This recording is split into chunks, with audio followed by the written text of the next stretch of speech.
Welcome again to our favorite podcast, the Church Solutions Podcast. I'm Phil Thompson. And I'm Steve Lacy. You were laughing. Why were you laughing earlier when we just came on? I don't know. You always have your, you make me smile pre-roll tricks. Oh, yes, of course. Yes, before we start recording, Yeah. I'm listening again to How to Win Friends and Influence People. And they were talking about people talking on the phone and making sure they're smiling on the phone so that it comes through on the audio. So you do a good job of encouraging me to smile. I used to teach that in broadcasting school. Always smile when you're on the radio. People can come through. See, that goes back a long ways. Why are you reading that again for? Because it's timeless. It's ageless. Well, it is. You're right. You're right about that. Everybody should go back and read it. All right. Well, you're trying to influence. For sure. If you need to make friends, that's probably a good thing you should do. Yeah. It just kind of helps you just be a better person. I don't know if you need friends, but yes. I don't know. It's good. A bunch of good reminders. And we're using one of them right now. We're That's smiling while we're on the radio. Yeah. And people can see us if they want to watch us on streamingchurch.tv or YouTube. All right. So today, Steve Lacy, what are we going to talk about? We're going to talk about why your church should do a podcast. Why your church should do a podcast. And as a bonus, for no extra charge, we're going to actually give you some tips on how to do it. So yeah, we did this a while back and had a lot of results. Everybody today, everybody and their brother has a podcast, and there's jokes about that out there. But the reason why everybody has a podcast is because it's a great tool, and people like it. And they all come in different shapes and sizes. We do ours roughly 30 minutes long. We do ours once a week. There are people that do podcasts every day. There are people that, I think you should at least do it once a week. But what we're really going to talk about today is why your church should be doing it. And it's actually, you could do this several ways. But one of the simplest ways is to take your message or your sermon or your teachings and, use those as your content. And you could, and we'll get into how to do that in a little bit. But let's talk about why. And I've got 5 reasons here why every church should do a sermon or should do a podcast. Yeah. I was going to go down the trail of, let's explain what a podcast is. But if they're listening to our podcast, they probably have a good idea of what a podcast is. Yeah, probably. But there are probably a lot. I mean, the popularity of podcasts is just, we don't have any numbers on that, right? But they have just gone exponential in the past. I don't know. The podcast's been around popular maybe the past 5 years, but they've been around for 10, 15 years, 20 years. We were doing some stuff 10, 12 years ago. It wasn't really a podcast. We were doing live streaming like on a Thursday night or something, weren't we? We were at the coffee shop and we were talking about tech things, and then we would capture that and, make it as an archive. And then I don't know, over the last 5 or 6 years, we've actually done what I guess you would call officially podcast. But we've been doing this stuff for years. So, I mean, if we can help you with this stuff. And I think I'm adding to why you should do a podcast. The demographic slants younger for people that listen to podcasts. Mm-hmm. So if you really want to reach, this next generation, they all are listening to podcasts. All right. So, yes. So as we talk to, my kids are in their 20s and going on their 30s, and every single one of them are podcast people, completely different content and completely different things they're interested in. But compare that to, say I'm going to have lunch with a bunch of friends of mine that are all my age and older. Maybe half of them don't even know what a podcast is. Thought about that. That's interesting. My son listens to a podcast. My son's 22 and he listens to a podcast.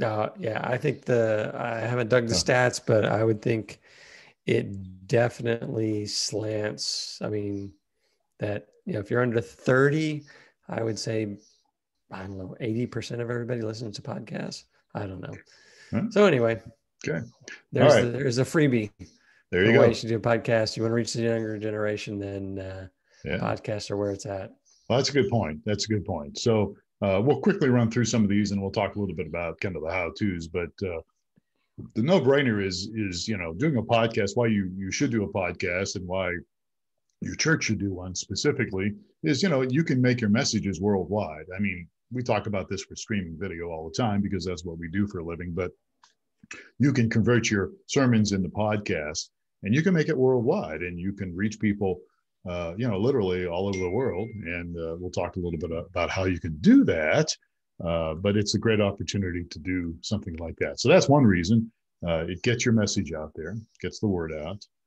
The other one is for members. The other point I would say why you really should consider doing a podcast for your church is members who just couldn't make it to the service. And of course, we're coming out of COVID now. We're starting to come out of this, and more people are coming back, but not everybody's coming back. And there's always going to be people, we've talked about some stats and all that about what's happening now. And I'm going to have Dan Ryland in here in a few weeks to talk a little bit about, getting people back in the doors and all that stuff. We've had him on here before, but there are people that can't make it to the service for whatever reason. It could be fear of COVID, could be working. People work all sorts of days and times now. It's no longer 1962. People work all sorts of different hours and different days of the week. And so members can't make it. They can listen to you on a podcast anytime, day or night. And or even if they've been there and heard the message before, many times people want to hear it again. Right, exactly. And this is another one in here that you mentioned. You can listen to it any time. I mean, I did books on tape is where I got started. Way back when they had cassette tapes in cars, I would listen to books on tape. But anyway, quickly transitioned to audio books, downloaded, and then transitioned to podcasts. So for me, the biggest benefit is you can put on a podcast and while you're doing other things. So the most popular times are working out, working in the yard, doing housework around the house, whatever it may be. Yeah, you have your window open as I heard the birds. Now there's a plane coming in to bomb you. Yeah, I think there's a helicopter going to come in and bomb my home office here. But yeah, that's a good point. And, it's so easy to listen to podcasts while you work because, they make these little things now. If you're looking on video here, I'm holding up an AirPod, but they make these things now that you can stick in your ears and, connect to your mobile device, and you can walk around as I do usually for my walk and do whatever you're doing and still listen to music or, in this case, a podcast. So it's very easy to do that while you're doing other things. Yes, exactly. Yeah. I can't do it while I'm working, though. You do it while you work. I have no idea how you do that. No, I don't. You don't? No, not a podcast. I can listen to music while I'm working, but I can't work and listen to a spoken. I just thought you were a genius to be able to do that. So I guess I misread you. Okay. Yes. All right. So I'm always listening to something. All right. So let's chug along here. Unless you have something else to offer on that point. Where am I going here? Well, I'm just looking at the time. So another good reason to have your podcast for your church is your congregation can actually share with their friends and their family. Yep. It's a good, easy way to say, hey, check out my church. Yeah. We have a podcast. You just, especially, just give the name of the podcast to that young individual you're interfacing with, and they can get exposed to your message and your teaching. Easy to share, makes your messages easy to share, makes your content very easy to share with other people. And the other reason would be, new people and people visiting your church, maybe for the first time or first few times. You should have stuff on your website. We've gone over this many times. Your message, your mission, your calling, all that stuff for your church. But also having your podcast available to people so that when they do check out your website and they see it on a podcast, they see a podcast opportunity there. It's a great way, again, to reach people that maybe don't come to your church or just thinking about coming to your church. They can hear the content. Yeah, exactly. Yeah, very safe environment. You don't feel, you're not forcing it down anybody's throat, and it's there and they can do that. So.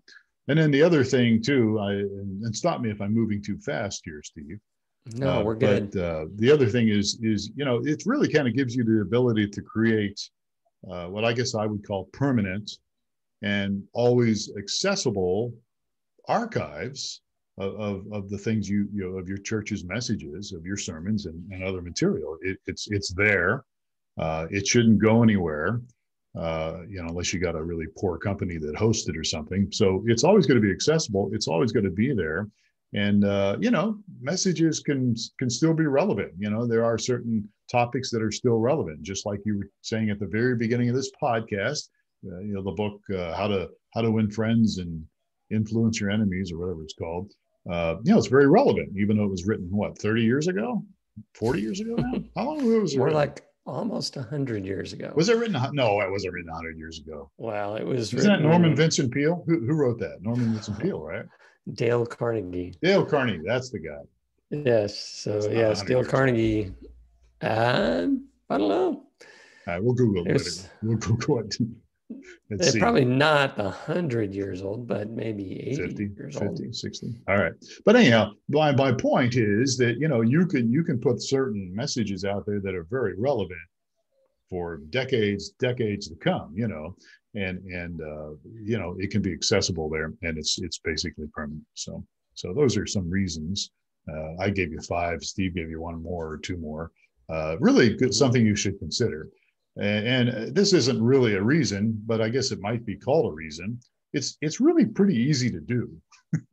It's relatively easy, which is, I guess, what we're going to get into next. Is, how do you make this happen? You're listening to Phil and Steve here on the Church Solutions podcast, and you're saying, wow, this is great. I'd love to do this. How do I make it happen? So how do we make this happen, Steve? So first thing is you need a message. You need an audio message okay. to use as your podcast. So most churches have an audio message every week, right? Most people record, yeah. Most people have a teaching from the pastor every week, and a lot of people will record it and make it available on their website. So you just need a recording. So I don't know if we're going to get into all the different ways to get a recording, but the simplest way would be, go ahead. Well, yeah, I mean, you're basically touching on it. I mean, you can do it several ways. If you record video, you can strip the audio from the video. If you can record using, a computer. There's Audacity out there that's free. There's GarageBand there, and there's other software that's maybe not free that you could use to record. And honestly, at the church I used to work at, I'm retired now, they were trying to do a computer. They had a kind of a poor computer, and it had other stuff going on at the same time, and so there was problems. So I literally just bought a little box that I would take a feed from the mixer, audio mixer. I just took a feed and put it in this little box, and it had an SD card, and you could adjust the volume, and it wasn't expensive. It was like under $100. And that thing, although you might say, well, that's kind of primitive. Well, it worked. I mean, we just stick the SD card in there, and we'd hit record. And then I'd take the SD card after the service was over, and I would dump it in my computer, my laptop, and I would edit it, which we'll get into in a moment. But I would just edit it, and I had a clean copy every week of audio that was easy to do. And it worked. So there's lots of ways you can capture it. I mean, you could capture video, or you could capture audio even using something on your phone. I wouldn't advise that, because you want clean audio. So unless the phone's like right in front of the person, I would say you need to get it out of your mixing board at your church, get a feed that's coming out, and send it to something, either your computer or some kind of a audio capture device, right? Is that what you were going to say? Yeah. And I mean, most churches are, even if with the minimalist amount of equipment, are going to have audio recording capabilities. Yeah. So you're getting the files not going to be hard at all. And we're kind of saying, you're doing your message, might as well record your message, might as well make it a podcast. Right. So, yeah, that's what we're doing here. I would say that I would suggest that you record it in a .mp3 format. That's the most common. There are other formats that will work, but I would lean towards .mp3, Yeah. and the bit rate doesn't need to be real high. I mean, you could do, some people want to do, let's do 300 kilobytes per second for the audio, but it's really don't need to do that for audio, especially for vocal. You could Yeah. just do 90, was it 96 usually, or 128 kilobytes per second, Right. So yeah. So anyhow, yeah. So, and then is it time for our shameless plug? Yeah, let's plug our shameless. So, yeah, go so ahead. if you're a streaming church person and you record the video of your service, which either server side, we can record it automatically for you if you set that up. We have partnered with another company that will automatically take your media videos and strip the audio off of the video for you and publish a podcast for you. Yeah. And what would be the name of that company that we That partnered is with? podserve.fm. Podserve.fm. Okay. Yes. And we have an agreement with them. We've got APIs with them. So you can sign up on your admin panel. Just go and say, yep, I want to do this. There is a separate fee for podserve.fm, but they do all the work for you. So if you're already recording your video and you're already putting your video in the Media Vault and you want to make a podcast out of it, you can get it for very minimal effort. All right. Well, absolutely. And so keep that in mind. Of course, you have to be a customer of streamingchurch.tv for that feature to work. Although if you just want to go to PodServe.fm, PodServe, tell me the domain again, just so I don't get it wrong. Yes, podserve.fm. Yeah, you could just go there and check it out. And if you're not one of our customers, maybe you could work something out. I will say this, that when you're taking your audio, it sometimes is good to edit it. And so you can edit with some free software out there. Audacity is a very popular free software. I think I mentioned GarageBand or something, which I've never used. There's other stuff out there as well that you could put on your computer, and you can take audio and you can, it might be a little bit of a learning curve, but it's not hard. And if you can get a good, clean, original sound, original file, a good clean. So in other words, you want to make sure, the audio is clean. You don't have some annoying hum. It's not birds chirping in the background or cars honking their horns or planes dive bombing Steve Lacy's office or his wife talking on the background somewhere, those kind of things. Or if you're in my case, water fountain in the background, water running, which annoys you. Do you hear my water fountain running, by the way? I do not. See, I tweaked it. I made it work so you don't have to. So what I'm getting at is if you can get a good, clean first take on something, then your editing can be much more minimal, Right. And you can bring volume up using editing. You can bring some volume down a little bit, but if it's really distorted, there's not a lot of fix you can do for that. So you can run all that stuff. So the one thing next on our list here, the other missing ingredient is you're going to need to host your content somewhere. Yes. So it's a common misconception that, I'll just email it to Apple and they'll host my podcast for me. But basically you need to host your podcast somewhere. That's where we come in, or podserve.fm, or there's other services if you're a technocrat where you can host your services, I think, for free or for very little. Actually, I don't think there's not going to be anywhere you're going to get it for free, because I don't think so. Yeah. I'm thinking, that, as you said, that's a misconception, but Apple Podcast used to be called iTunes, and now they've called Apple. They call it Apple Podcast. You do have to have it hosted somewhere, and and you have, like with us, we provide an RSS feed, and so when you work with Apple, when you get that set up, you give them your RSS feed. And then every time you upload a new episode to wherever it's being hosted, either us or somebody else, that feed's automatically going to update. It used to be iTunes, but it's Apple now. And the reason we talk about Apple here is because it seems like to me that most of the other podcast providers, they follow Apple, right? I mean, they tend to get a lot of the Spotify didn't, but you can be on Spotify. In fact, I noticed we did a podcast last week and I uploaded it, and it was already on Spotify within a few seconds, which I thought, wow, that's interesting. Whereas Apple, usually when we upload something that we're hosting, it takes usually several hours, usually for Apple to get it, or a day or so before it shows up on Apple's podcast. So you do need to find a host. And as Steve mentioned, we can, streamingchurch.tv can host your audio files, or someone else like podserve.fm, or there's other people out there as well. Right. So, yeah. Anything else besides the next step when it comes to how to do a podcast? There's going to be, and we help you with this, and so does podserve.fm, but it's important to get on Apple because they're kind of the largest player out there. Right. And they have several wickets that you have to get through. Yeah. You can only send an image that has this dimensions to it, and is, and it has to be, most of the places are going to have validated feeds, but Apple doesn't like certain feeds. Anyway, there's some wickets that you're going to have to get through, and going with a service like PodServe or us, then it makes it really easy because you just, we do all the hard work. You upload a gigantic image that's not going to work anywhere, and we fix it and submit it on to where it needs to go.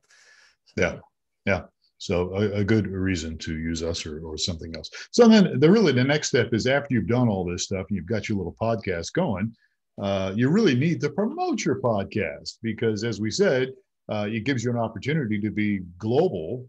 But, there's lots of other people out there doing podcasts, as we said at the top of our podcast. So, you want to promote your podcast. So I would start with your congregation, and I would start with your people in your area. Talk about your podcast Sunday mornings, whenever you guys have meetings, put it in your bulletin, put it on your website, put it in your newsletter. Whatever you have a few people listening to you or looking at you, talk about your podcast and how people can get to it. Like I said, we put it on your website so people can click on it and subscribe. Because, if you don't promote it, it's not going to magically just, people aren't going to, I'm sure there may be one or two people bump into it once in a while, but, Twitter, whatever social media stuff you've got, get it out there and let people know. Maybe put some snippets out there, entice some people to check it out. Talk about what your, the title is or something like that. And, you'll get some people starting to follow, and you'll start to develop subscribers, so to speak. And there you have it. So. Yep. It's definitely not a build it and they will come kind of thing. So it is. Which is, build it and you need to promote it and let people know it's out there. Yeah, absolutely. So if you have questions about podcasting, reach out to us, support@streamingchurch.tv. We certainly will do our very best to help you. And speaking about promoting things, we've built something recently, and we need to take a moment to promote that. And we have a new product called mychurchdaily.com. Did you shut your microphone off on your? I did. You did. Yeah. So I don't. Mine is still here. Actually, this might not work. But Alexa, play by flash briefing. It made a noise. It's trying to. If you can't see, if you aren't on video here, it looks like Phil is holding up a book. Briefing. Here we go. Here, wait, it showed up. Hold on a second. The heck? Hold on. Well, it tried to play it. It tried. Here we go. Welcome to our reading today from the Alive Church Life Transformation Discipleship Plan. Every day we read from the daily reading and the verses chosen for that day. And our reading this week focuses on God's power. God is all powerful. Alexa, stop. So I have a Fire tablet here. People who may not see the video, and I keep forgetting sometimes that it listens to me because it has access to Alexa. Yes. And I don't mute it like you just muted your device, but so what I just played for you, hopefully people are still with us. It's something that we've created that will enable you, your church and your ministry to be on a Amazon device, Echo device. And it's a great tool. There's a 14-day free trial. Check it out, mychurchdaily.com. And these devices are all over the world now. I mean, there's a large group of people. Over 30% of Americans have some kind of a smart speaker, correct? Yes. So in a lot of the points that we talked about on why to do a podcast apply for why to get on the smart speaker as well. Yeah. And it's worldwide, reach your people. Yeah. It's set up to really be short. Right. Podcast can be a half hour, an hour long or whatever, but this is really supposed to be really something between usually 3 to 5 minutes long, right? Right. Exactly. But it's a great, and this is not anything. I mean, we didn't create the flash briefing. Amazon's had it, and you could get ESPN and other things, weather reports on your flash briefing and travel reports and all that. But your church could be on it, so your people could be on this flash briefing. You can set it up. It's easy to set up. It has to do with an audio file again that you would use, and we certainly will help you do that. Go to mychurchdaily.com and check it out. Yeah, sounds good. Yeah. All right. So we're done here. All right. Aren't you glad? We made it. We made it through. All right. Already gave people the contact information. Steve, thank you for your time today. Thanks. Always enjoy it. Yeah. And most of all, folks, thank you for listening to the Church Solutions podcast or watching it. And just to promote it, you can get this podcast wherever fine podcasts are available. We are there. Just do a search for Church Solutions Podcast, and we are on YouTube. And so you can find us on YouTube if you want to look at my ugly face. I need to trim my beard. It's getting kind of scraggly, isn't it? Don't you think? No, it looks great. Oh, well, thank you very much. All right, folks, that's it. Take care of yourselves. We'll catch you again next time on the Church Solutions Podcast. He's Steve Lacy. My name is Phil Thompson. Have yourself a great day.